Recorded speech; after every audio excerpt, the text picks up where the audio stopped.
নামও ছিল আমার নামে চণ্ডীদাস পুষ্কুনি। আমার দাদা এটা করে গেছিল। কিন্তু ভাই এই ভর দুপুর বেলা কি করতেছেন আপনি একলা একলা শুকনো জায়গার মধ্যে? ভাই এই পুষ্কুনি তো শুকনো না, আমি তো দেখতে আছি এখনো এখানে পানি আছে, বুঝছেন। আমি এটা 10 বছর যাবত জি এখানে বসে বাইতে আছি। কেন? রজকিনীর আশায়। ও রজকিনী কারণ ইউটিউব, টিকটক, ফেসবুক এগুলা চালায়। পোলা পানি সাইডে আই সেই যে দেখেন এই সাইডে আইয়া বইয়ে বইয়ে এইগুলা চালায়। হেতে হুনি যে হেনার কথা বলে, শুধু হেনার কথা বলে। হেনা নাকি ফ্যাক দিয়ে কেড়ে বলে চলে গেছে। হেতে হেনার ভিডিও ভাইরাল হয়েছে। আমি এই জন্য 10 বছর যাবত এখানে সাধনা করতে আছি রজকিনীর জন্য। দেখি এখন রজকিনীরে নিয়ে ভাইরাল হওয়া যায় কিনা। আমার এই পুষ্কুনিতে বুঝছেন, এই যে দেখতে আছেন এখানে অনেক পানি ছিল, মাছ ছিল, প্রচন্ড মাছ। আমার চেয়েও অনেক লম্বা লম্বা বড় মাছ ছিল, কিন্তু এখন নাই, এদের সব শুকিয়ে গেছে। এই যে এটা ছিল এখান দিয়ে ওই যে দেখা যাচ্ছে, কিন্তু ছিল না। এখানে আপনার অনেক গভীর ছিল, ওইখানে একটা ঘাট ছিল, পাকা ঘাট ছিল, সেটাও নাই। কিন্তু আমার এগুলো আমি চোখে দেখিই নাই। আমি ওই রজকিনীর আশায় এইখানে বসি পাইতে যে ধ্যানে বসে আছি, আমি সেই ধ্যানেই আছি। কিন্তু রজকিনীর কোনো সন্ধান কি পাইছেন ভাই? না, আজও পর্যন্ত পাই নাই।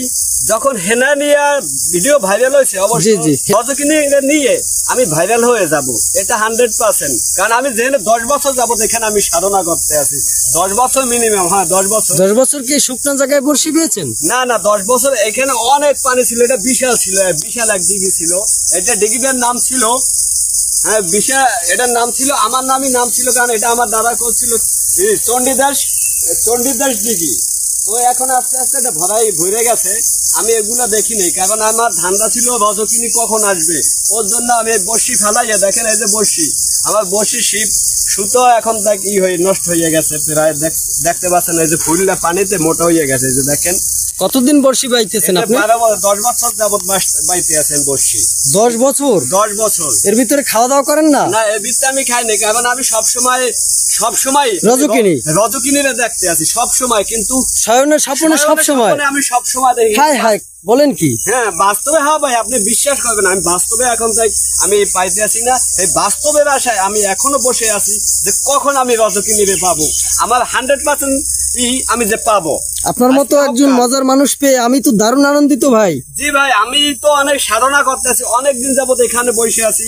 আমার খাওয়া দাওয়া নাই, মানে দেখতে আছেন, অবশ্যই আমার চেহারা দেখে বুঝতে পারতেছেন আমি অনেকদিন যাবত ক্ষুধার্ত।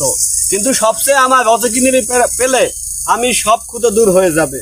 কিন্তু আমি ওকে যে কখন পাবো দুঃখ লাগে। আমার 10টা বছর আমি এখানে শেষ করছি। ভাই কান্দেন না, আপনি ভাইরাল হবেন ইনশাআল্লাহ। ভাইরাল হয়ে যাবেন ভাই, দোয়া করবেন আমার জন্য। অনেক কষ্ট লাগে। আপনার রজকিনীরে খুঁজে পায় না।